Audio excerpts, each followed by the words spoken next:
베냐민 지파에 기스라 이름하는 유력한 사람이 있으니 그는 아비엘의 아들이요 스롤의 손자요 베고라스의 증손이요 아비아의 현손이며 베냐민 사람이더라. 기스에게 아들이 있으니 그의 이름은 사울이요 준수한 소년이라. 이스라엘 자손 중에 그보다 더 준수한 자가 없고 키는 모든 백성보다 어깨 위만큼 더 컸더라. 사울의 아버지 기스가 암나기들을 잃고 그의 아들을 사울에게 이르되 너는 일어나 한 사환을 데리고 가서 암나기들을 찾으라 하매 산지와 살리사 땅으로 두루 다녀 보았으나 찾지 못하고 사알림 땅으로 두루 다녀 보았으나 그곳에는 없었고 베냐민 사람의 땅으로 두루 다녀 보았으나 찾지 못하니라. 그들이 숲 땅에 이른 때에 사울이 함께 가던 사환에게 이르되 돌아가자. 내 아버지께서 암나기 생각은 고사하고 우리를 위하여 걱정하실까 두려워하노라 하니 그가 대답하되 보소서 이 성읍에 하나님의 사람이 있는데 존경을 받는 사람이라. 그가 말한 것은 반드시 다 응하나니 그리로 가사이다. 그가 혹 우리가 갈 길을 가르쳐 줄까 하나이다 하는지라. 사울이 그의 사환에게 이르되 우리가 가면 그 사람에게 무엇을 드리겠느냐. 우리 주머니에 먹을 것이 다하였으니 하나님의 사람에게 드릴 예물이 없도다. 무엇이 있느냐 하니 사울이 사울에게 다시 대답하여 이르되 보소서 내 손에 은 한 세겔의 4분의 1이 있으니 하나님의 사람에게 드려 우리 길을 가르쳐 달라 하겠나이다 하더라. 옛적 이스라엘에 사람이 하나님께 가서 물으려 하면 말하기를 선견자에게로 가자 하였으니 지금 선지자라 하는 자를 옛적에는 선견자라 일컬었더라. 사울이 그의 사환에게 이르되 내 말이 옳다 가자 하고 그들이 하나님의 사람이 있는 성읍으로 가니라.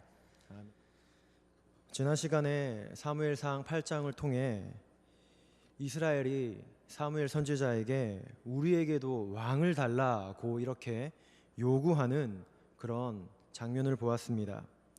사무엘이 늙어서 이 판단력이 흐려졌기에 아들을 세습해서 사사로 세운 것이다.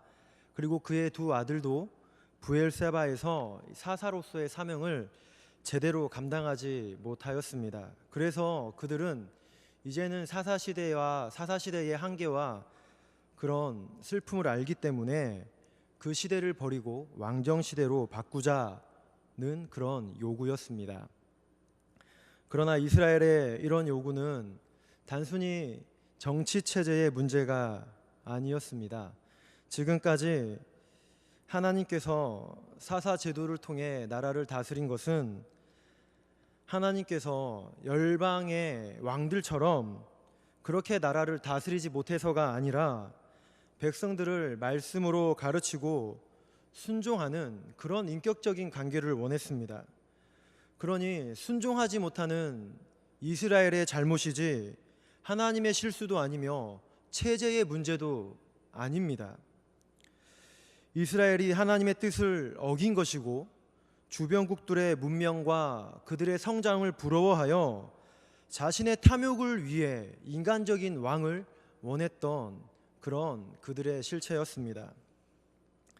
그리고 하나님께서는 그들의 요구를 듣고 바로 응답해 주시는 것이 아니라 사무엘을 통해 다시 한번 너희들이 원하는 왕의 제도가 얼마나 부패하고 탈취하는 무서운 제도라는 것을 설명해 주십니다. 그럼에도 어떻습니까? 이스라엘은 그 하나님의 경고에도 불구하고 지독한 고집과 교만으로 그래도 우리가 원하는 인간적인 한 왕을 주십시오 라고 끝까지 요구합니다.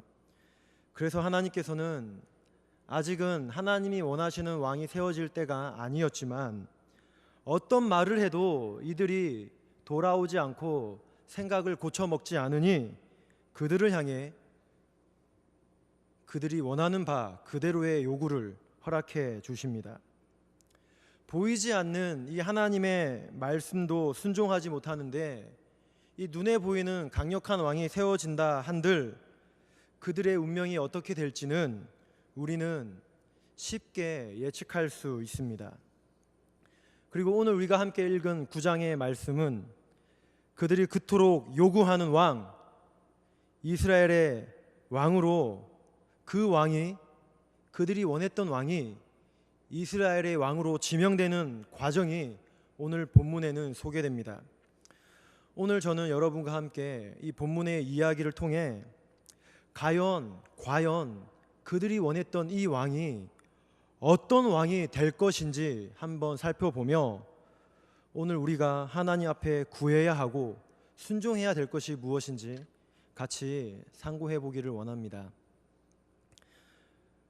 1절을 보시면 족보가 나옵니다. 8장에서 왕을 요구하는 이스라엘과 사무엘 사이에 그 긴박하고 긴장되는 대화를 읽다가 9장으로 오면서 어떻게 사무엘이 백성들이 원하는 왕을 세울까에 대한 기대를 하게 되는데 9장은 시작하자마자 그런 기대와 또 8장에서 일어나는 그런 긴장감과는 전혀 상관없어 보이는 그런 족보로 9장은 시작합니다. 그런데 오늘 이 족보를 통해서도 너희가 원하는 왕과 내가 원하는 하나님이 원하시는 왕이 어떻게 다른지 1절을 통해서도 나타납니다. 1절을 보시면 베냐민 지파의 베냐민 사람이었더라고 이렇게 1절은 마치며 너희가 원하는 왕이 어느 지파 사람이라는 것을 강조합니다. 베냐민 지파가 어떤 지파입니까? 사사기 17장부터 21장까지 보게 되면 이 레위인들의 타락한 내용을 보게 됩니다. 특히 19장부터는 이스라엘 사람 중에 이 레위인의 첩을 융간하고 살해한 기브아 사람들이 나오는데 그들은 바로 베냐민 지파 사람입니다. 이 사건으로 인해 나머지 이스라엘 11지파와 베냐민 지파와 전쟁이 일어나게 되고 그 비참한 전쟁 후에는 베냐민 지파 600명만 남게 되는 그런 이스라엘의 치욕스러운 역사가 사사기서에 기록이 됩니다. 오늘 이 사무엘상과 얼마 되지 않는 그런 기간입니다. 하나님께서는 여호수아가 죽은 후에 지도자를 따로 세우지 않고 이스라엘 전체에 이 레위인들을 흩으셔서 백성을 말과 노새처럼 재갈과 굴레로 끌고 가지 않고 그 강력한 왕을 세워서 휘몰아 가는 것이 아니라 말씀을 백성들에게 잘 가르치고 순종하길 원하셨습니다.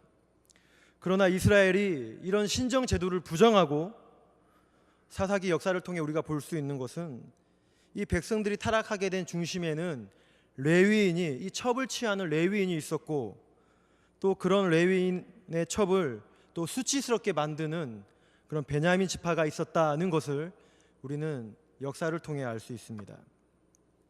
그렇기에 이스라엘에게 있어서 베냐민 지파를 통해 왕이 세워질 것이다 라는 것은 인정할 수 없었습니다. 거기서는 왕이 나올 수 없다. 그 지파에서는 왕이 배출될 그런 가능성이 없다. 불가능하다라는 생각이었습니다. 게다가 이 족보는 하나님의 구원 계획과는 상관없는 족보입니다. 하나님께서는 이미 창세기 49장에 이 유다 지파를 통해 왕을 이어갈 것이고 그 자리에 예수 그리스도께서 오실 것이다 라고 예언하셨는데 사울은 베냐민 지파로 옵니다. 반면에 룻기서를 보게 되면 다윗은 유다 지파로 이렇게 오게 된다라는 것을 현격한 분명한 차이가 있습니다. 그리고 오늘 1절에서는 베냐민 지파의 기스라 이름하는 유력한 사람이라는 표현이 나오고 2절에는 기스에게 아들이 있는데 그 이름이 사울이라고 하며 그는 이스라엘에서 아주 준수한 소년이고 키가 보통 사람보다 어깨 위나 더 컸더라. 즉 머리 하나 이상이 더 컸다. 키가 아주 큰 사람으로 묘사됩니다. 여러분 여기서 우리는 이스라엘이 원했던 이 왕의 모습을 더 자세히 알 수 있는데 우선 유력하다는 것은 이 돈이 많다, 부자다, 용맹한 전사, 권세자라는 그런 의미입니다. 여러분 이 유력하다는 말은 앞으로 이스라엘에서 이 사울이 어떤 왕이 될 것인지에 대해서 우리가 충분히 예측할 수 있게 되는데, 여기서 유력하다 함은 이 베냐민 지파 중에서도 부자다라고 할 수도 있고, 또 베냐민 지파 중에서도 싸움에 능하고 용맹하다라고 해석할 수도 있습니다.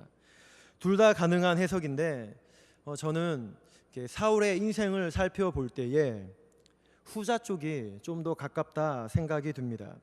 그리고 사무엘상 14장 52절을 보게 되면 이 사울의 업적에 대해서, 사울의 인생이 마무리될 때에 그의 업적에 대해서 말을 하는데, 사울이 사는 날 동안에 블레셋 사람과 큰 싸움이 있었으므로 사울이 힘센 사람이나 용감한 사람을 보면 그들을 불러 모았더라고 이렇게 말씀은 기록합니다. 전쟁 시에 당연히 힘이 세고 무력에 강한 사람이 필요하지라고 우리가 쉽게 생각할 수도 있습니다. 그러나 그 이면에 사울이 나라를 이끌어간 것은 힘의 원리이고, 그가 사람을 세우고 나라를 다스리는 방법이 어떠했는가를 우리는 이 유력하다라는 말과 또 이 구절을 통해서 충분히 그의 나라를 세우고 나라를 이끌어가고 사람을 선택하는 기준이 무엇이었는지를 우리는 충분히 엿볼 수 있습니다. 이스라엘의 전쟁을 하더라도 열방과 같이 이기기 위한 전쟁이 이스라엘의 전쟁이 아닙니다. 이스라엘의 전쟁은 하나님의 뜻을 더 알고 하나님 앞에 바로 서기 위한 전쟁이고, 열방 중에서 제사장 나라로서 어떻게 우리가 제사장 나라로서 등불 같은 사명을 잘 감당할 것인가를 고민하며 추구하는 그런 전쟁입니다. 그러나 오늘 이스라엘은, 또 이 지도자는 그런 역할을 모르고 또 자신의 왕의 위치를 모르고 하나님의 뜻과는 반대로 나라를 생각하고 이끌어 갑니다. 힘이 센 것, 뛰어난 것, 일의 결과가 좋은 것, 그것만을 봅니다. 물론 이런 것은 볼 필요도 없다라고 부정하는 게 아닙니다. 하지만 그것만 보면 안 되는 것이고, 정말 중요한 것이 따로 있는데 유력한 것만 높이 평가하기에 잘못된 기준이요, 잘못된 핵심 가치를 지닌 사람이었습니다. 그리고 준수하였다고 하니 외모는 사람들이 흠모하고 부러워할 만큼 그렇게 누구나 왕이 될 정도로 인정이 될 만한 그런 인물이었던 것 같습니다. 게다가 키가 크다고 묘사됩니다. 그러나 여러분, 성경에 보게 되면 이 키가 크다고 묘사되는 이스라엘 사람은 이 사울이 유일합니다.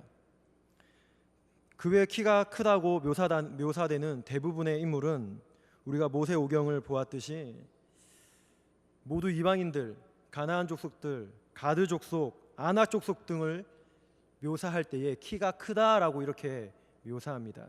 그 외 이스라엘 사람 중에 키가 크다고 이렇게 소개되는 사람은 사울이 유일합니다.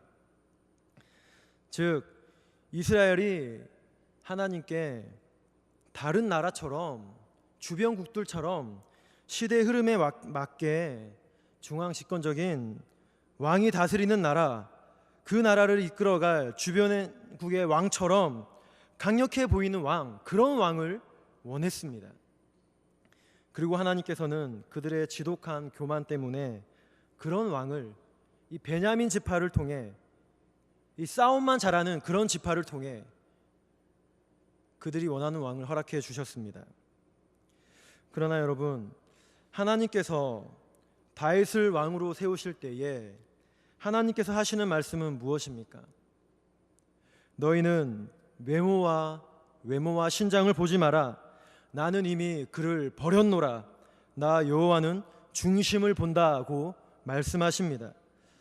성도 여러분, 이 족보에서, 이 9장이 시작하자마자 나오는 이 족보에서 나타나는 인간의 소원으로 이루어지는 그런 왕의 모습이 보이십니까? 사울이라는 뜻은 구하여 얻은 자라는 뜻입니다. 사람들이 구하여 얻은 왕, 그들이 구하여 얻은 왕은 사울입니다. 사울의 뜻 또한 구하여 얻은 자라는 뜻입니다. 그는 권력과 힘의 논리로 나라를 다스리고 탐욕적입니다. 육체의 방법대로 사는 사람입니다. 하나님을 이용하려 하고 하나님은 왕인 나를 도와만 주면 된다라고 생각하는 교만한 왕입니다. 성도 여러분, 특이하게도 사무엘상은 1장에도 족보 이야기로 시작합니다. 1장에서 엘가나의 가문에 이 족보가 나오는데 주인공은 엘가나가 아니라 한나이고 한나가 기도하여 얻은 아들은 사무엘입니다. 그리고 그 뜻 또한 사무엘의 이름은 여호와께 구함이라는 뜻입니다. 그 한나가 구하는 것은 무엇이었습니까? 오늘 인간들이 구하는, 이스라엘이 구하는 그런 것과는 다른 한나가 구했던 것은 외모와 신장이 좋은 왕을 구하는 것이 아닙니다. 하나님의 말씀이 막히고 사사시대의 타락으로 인해 신음하는 그 하나님의 심정을 구하니 하나님께서 사무엘을 보내주셨습니다. 그 능력의 말씀으로 변화되고 하나님을 경험해야 될 나의 모습을 구하고 이스라엘의 모습을 구하니 그 한나가 그 구하는 그대로 하나님께서 응답해 주셨습니다. 그러나 9장부터는 이 사울의 족보가 등장하고 사울의 이야기가 이제 왕으로 세워지는 과정을 보게 되는데 8장에서부터 이스라엘이 구한 것이 무엇입니까? 하나님의 계획과 하나님의 소원과는 상관없이 주변 국들처럼 열방들처럼 유력하고 외모가 출중한 왕을 구하니 그 소원대로 구하여 얻은 왕 사울을 얻습니다. 성도 여러분, 무섭지 않습니까? 좀 두려운 마음이 생기지 않습니까? 한나가 사람들이 원하는 그런 외모와 유력한 것을 구하는 것이 아니라 하나님의 말씀으로 내 심정이 내가 변하고 이 민족이 말씀으로 변화되는 것을 구하니 사무엘을 허락하셨고 인간들이 이스라엘이 인간의 조건, 외모와 유력한 것을 구하니 그 구한 그대로 사울을 허락해 주셨습니다. 성도 여러분, 나는 지금 무엇을 구하고 있고 무엇을 간절히 원하고 있습니까? 지금 내가 예배하는 대상은 무엇입니까? 우상을 예배하십니까? 하나님을 예배하십니까? 사람은 자기가 예배하는 것이 삶으로 나타나게 되어 있습니다. 내가 섬기는 것이 하나님이 되는 겁니다. 내가 우상을 예배하는데 하나님을 예배한다고 하면서도 내 내면의 가치와 나의 인생의 목적이 우상을 예배하는 것이라면 하나님께서는 그것을 막으셔서 하나님으로 나타나지 않습니다. 우상을 예배하면 우상이 나타납니다. 탐욕을 구하면 탐욕이 나오고 혈기를 구하면 혈기가 나옵니다. 내가 마음에 매달리고 의지하고 싶은 것은 어떻게든 삶으로 나타나게 되어 있습니다. 사람은 자기가 숭배하는 것을 닮게 되어 있습니다. 하나님을 예배하면 내면이 변하게 되고 겸손하게 되고 말씀에 근거한 것이라면 교회를 세우신 원리에 순종하게 됩니다. 나이가 중요하고 경력이 중요합니다. 그러나 하나님 앞에서는 그게 다가 아닙니다. 하나님과 교회에서 나이가 많다고 다 아비의 역할 하는 게 아닙니다. 복음으로 내면이 변하고 하나님 앞에서 나는 정말 먼지입니다. 정말 나는 아무것도 아닙니다 라는 것을 알고 그것을 넘어서 그 진실한 흔적, 그것이 있어야 합니다. 그리스도의 성품에 깊이 참여하고 신앙으로 성숙해졌는가? 중요합니다. 신앙의 성장 그냥 이루어지지 않습니다. 우리가 첫사랑이라고 하는 주님을 깊이 만날 때에 삶의 방향과 질서가 새로워지는 것이고, 그리스도 안에서 성숙할 때 변화가 있고 성장이 있습니다. 성도 여러분, 오늘 이 본문은 우리 인생에서 만남이 얼마나 중요한지에 대해서 말하는 부분도 있고, 세상에 우연같이 보이거나 인간의 실수에도 불구하고 일하시는 그런 하나님의 섭리가 있다는 것을 보여줍니다. 나귀를 잃어버리게 된 일, 잃어버린 나귀를 찾기 위해 사울의 아버지가 사환을 한 명 같이 보내는 장면, 그리고 그 사환이 사울에게 선견자가 있다라고 이런 것을 가르쳐주는 장면, 또 선견자에게 도움을 구하기 위한 감사의 그 금액이 사울에게는 없는데 그 사환이 4분의 1세기를 가지고 있는 장면 등, 이 사울이 의도하지 않았지만, 전혀 생각하지도 않았지만 하나님께서 이끄시는 그런 섭리를 볼 수 있습니다. 그러나 성도 여러분, 오늘 본문이 단순히 인생에는 만남이 중요하다, 여기에 초점이 있지 않습니다. 인간의 실수라도, 또 우연 같아 보이는 일이라도 하나님의 섭리가 있으니 믿고 순종해야 한다, 그 정도가 아닙니다. 물론 모든 일은 하나님의 주권과 뜻, 인간의 실수와 죄도 다 하나님의 뜻 안에 있는 거 맞습니다. 그러나 우리가 죄를 짓고 실수할 때마다 하나님의 섭리가 있다 라고 이렇게 말하며 핑계를 댈 수 없습니다. 우리는 이런 사건이 발생하게 된 원인과 배경이 무엇인지 그 핵심을 보아야 합니다. 여러분, 한나가 구하여 얻은 사무엘과 이스라엘이 구하여 얻은 사울이 너무나 대조적입니다. 다윗이 나오는 족보와 사울이 나오는 족보도 너무나 대조됩니다. 사울은 베냐민 지파입니다. 비록 싸움에는 능하나 거룩과 신앙과는 거리가 멉니다. 사사기 말에 이 무너지는 민족의 중심에 있었던 지파가 베냐민 지파입니다. 성도 여러분, 그럼에도 이스라엘이 이 눈에 보이고 가시적인 것을 구하니 눈에 보기 좋은 그런 왕이 세워지는 이런 과정을 우리가 보게 됩니다. 구하여 얻은 자 사울이 나타나게 된 것을 보십시오. 그가 행하는 이후에 그가 행하는 전쟁과 사람을 선택하는 기준과 하나님을 향한 태도 한번 보십시오. 나라를 이끌면서도 법궤 앞에 묻지 않습니다. 하나님의 지배를 받지 않습니다. 하나님은 그저 자신의 왕됨을 도와주시고 내가 왕의 역할을 잘할 수 있도록 밀어주시고 내가 더 강력한 왕이 될 수 있도록 도와주시면 됩니다. 그게 그의 신앙입니다. 그의 목적입니다.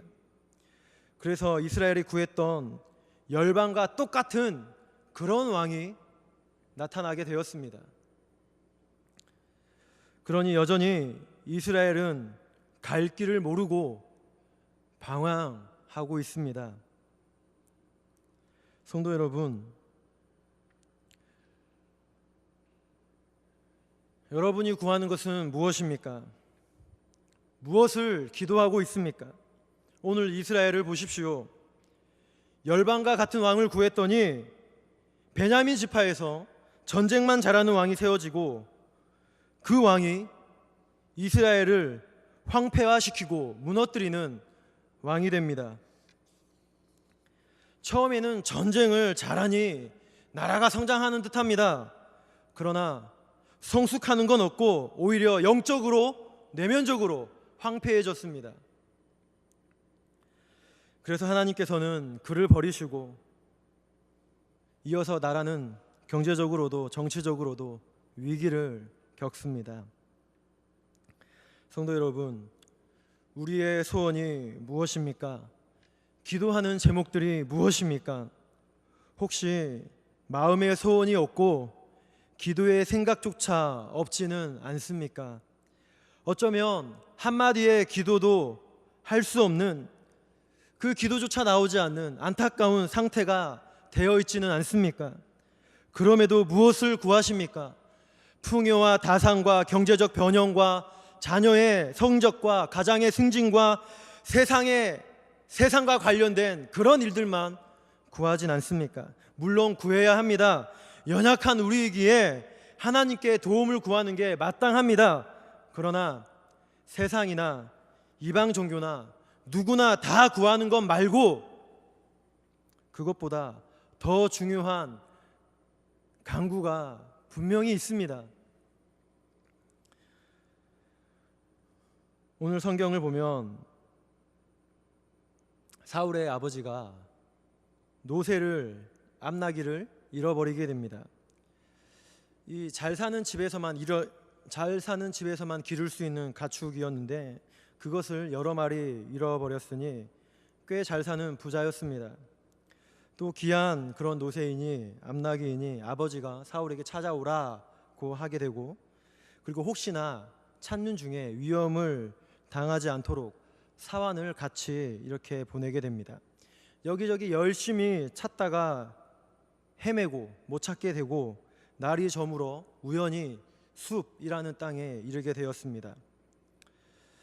아무리 헤매도 가축이 없으니 사울은 사환에게 아버지가 걱정하실 수 있으니 돌아가자고 말하게 되고, 여기서 사환이 하는 말이 그 말에 돌아가는 게 아니라 이 성읍에 하나님의 사람이 있습니다.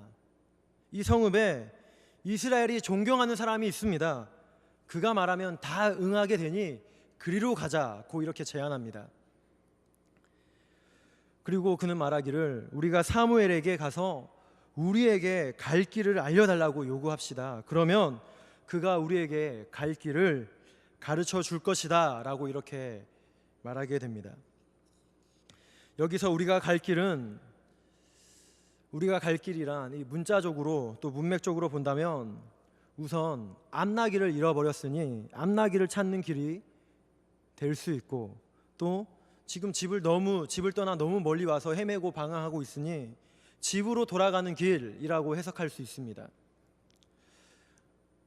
문맥적으로 보면 암나기를 찾는 길이고 또 집으로 돌아가는 길이 맞습니다. 그러나 여러분, 지금 사무엘상이 1장부터 흘러가고 있는 이 흐름을 한번 보십시오. 그리고 지금 이스라엘이 처해 있는 영적인 상황과 하나님께서 진정 원하시는 것이 무엇인지 한번 생각해 보십시오. 이들의 요구는 문자적으로 암나기를 찾는 길이고 그 길이란 또 집으로 돌아가는 길이 맞습니다.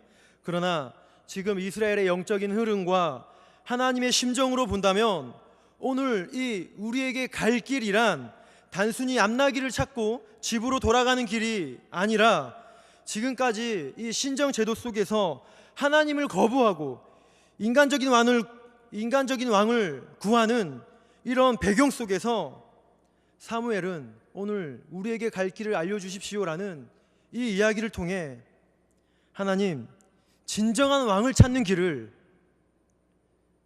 우리에게 알려주십시오.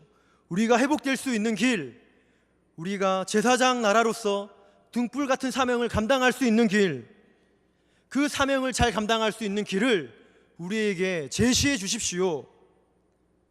그런 그 길을 가르쳐 달라는 요구입니다.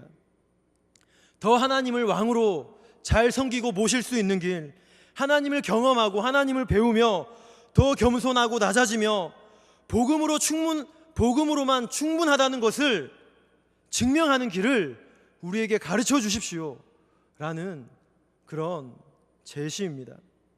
우리는 망하더라도 주님만 흥하면 됩니다 라는 그 길을 우리에게 가르쳐 달라는 그 길을 오늘 이 이야기를 통해서 사무엘은 우리에게 제시하고, 우리가 구해야 될 길과 구해야 될 제목이, 그 기도가 무엇인지 이 갈 길이란 이런 이면을 통해서 우리에게 소개하고 있습니다. 성도 여러분, 한 해 동안 무엇을 가장 많이 구하셨습니까? 그리고 이제 새해가 다가오는데 무엇을 위해 간절히 기도하시고 소원하고 있습니까? 우리에게 갈 길을 가르쳐 달라, 이 말이 여러분 어떻게 내 마음에 들려오고 있습니까? 우리에게 갈 길, 하나님께서 원하시는 길이 어떤 길인 것 같습니까? 열방과 같은 그런 왕을 구하는 길이 아닙니다. 사울이 걸었던 그 길을 구하는 게 아닙니다. 내가 잘나지고 내가 높아지려는 그 길 또한 전혀 아닙니다. 우리가 갈 길, 우리에게 갈 길은 하나님과 동행하는 길이고 하나님께 순종하는 길이며 하나님의 말씀을 듣는 그 길을 사모하는 겁니다. 어지럽고 혼란하고 분주한 세상과 일 속에서 하나님의 인도를 잘 받도록 엎드리는 길입니다. 한나가 기도했던 것처럼 이 민족이 그리고 나에게 하나님의 말씀이 역사하도록 그 은혜의 길을 구하는 것이고, 하나님의 심정이 어떠한지 그 마음을 헤아리며 그분과 심정을 잘 통할 수 있도록 그 길을 구하는 겁니다. 성도 여러분, 우리에게 갈 길을 가르쳐 주옵소서. 어떤 길을 원하십니까? 지금 이스라엘의 이 상황은 열방과 같이 되기를 원하오니 그렇게 될 수 있는 길을 가르쳐 주십시오라고 그렇게 기도할 때가 아닙니다. 체제가 변하게 해달라고, 열방과 같은 왕을 세워달라고 그런 기도를 할 때가 아닙니다. 순종하지 못하니 순종하게 해달라고 기도해야 합니다. 죽지 못하는 자신을 보며 하나님 앞에 나를 죽여주십시오 라는 기도를 해야 될 그런 시기입니다. 내 못된 본성과 심성을 고쳐달라고 그렇게 엎드릴 기도를, 그 길을 가르쳐달라고 구해야 될 때입니다. 온전한 예배를 드리게 해달라고, 그렇게 하나님 온전한 제사를 드리게 해주십시오 라는 심정으로 하나님 앞에 사모해야 될 때입니다. 복음을 지속적으로 경험하지 못하니 깨어짐이 없고 거룩함도 없고 성숙함도 없는 자신들을 불쌍히 여겨달라고 그 길을 구해야 합니다. 성도 여러분, 예수님처럼 나를 죽여주십시오 라고 기도하신 적 있습니까? 늘 자신을 쳐서 복종시켜 달라고 중심으로 그렇게 간구하고 있습니까? 하나님 중심으로 하나님께서 원하시는 대로 살게 해 주십시오. 오늘도 그렇게 소원하고 있습니까?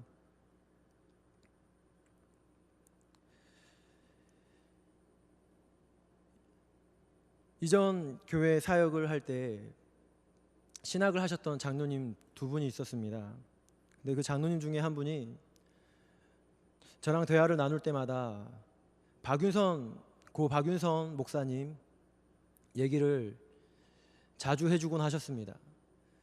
근데 그 박윤선 목사님으로부터 들었던 그 설교 내용 중에, 강의 내용 중에 자주 해주셨던 말씀이 있었는데, 박윤선 목사님께서 학생들을 가르치실 때마다 제사와 예배라는 제목으로 이렇게 자주 하셨던 말씀인데, 제사를 드릴 때 닭이 죽지 않으려고 퍼드득거리고 도망가려 하고 피 튀기며 비린내 내고 죽지 않으려고 도망갈 길만 찾는다고 이런 말씀을 하시며, 그렇듯 인간도 하나님 앞에서 엄중히 이렇게 죽이려고 하면 절대 죽지 않으려고 난리만 치고 도망만 가려 하고 마땅히 갈 길을 가지 못한다라고 이런 내용들을 수업 때 학생들에게 가르치셨다며, 그 수업을 받았던 장로님께서 저에게 자주 들려주셨습니다. 너도 죽어야 될 목사다, 너도 앞으로 사역하려면 계속 죽어야 된다는 그런 의미로 하시지 않았나라는 생각을 설교를 준비하면서 해보게 되었습니다.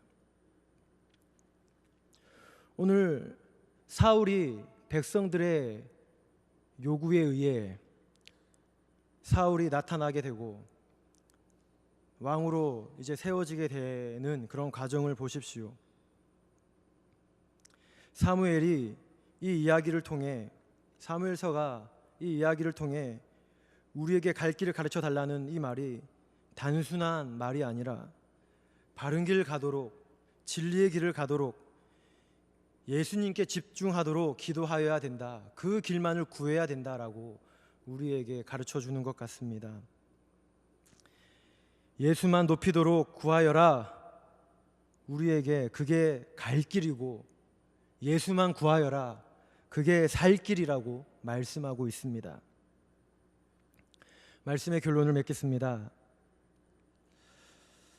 성도 여러분, 엘리야와 바알과 아세라 선지자 850대 1로 싸운 그 갈멜산 대첩의 이야기를 아실 겁니다. 아합 왕 치하에서 민족이 고통당하고 영적으로 갈팡질팡하는 그런 시대 속에서 850대 1로 영적 싸움이 이루어집니다. 850명은 중언부언하고 그것도 모자라 칼로 자해하며 미친 듯이 기도합니다. 아무런 응답이 없습니다. 그런데 엘리야의 기도가 무엇입니까? 아브라함의 하나님, 이삭의 하나님, 야곱의 하나님, 이 악한 세대 속에서도 하나님이 살아계신 것과 하나님이 유일하신 것과 내가 하나님의 사람임이 증명되게 하여 주십시오. 그 한마디 기도였고 그 기도는 능력으로 나타났습니다. 성도 여러분, 우리도 혼란하고 악한 시대 속에서 내가 원하는 길을 구하며 내가 가공해낸 하나님, 내가 원하는 하나님이 아니라 살아계신 하나님을 만남으로 내 인생의 어둠이 물러가고 날마다 빛 가운데로 걸어가시는 그런 성도님들이 되시길, 날마다 예수로 향하고 예수로 살아가는 그런 성도님들이 되시길 주님의 이름으로 축복합니다.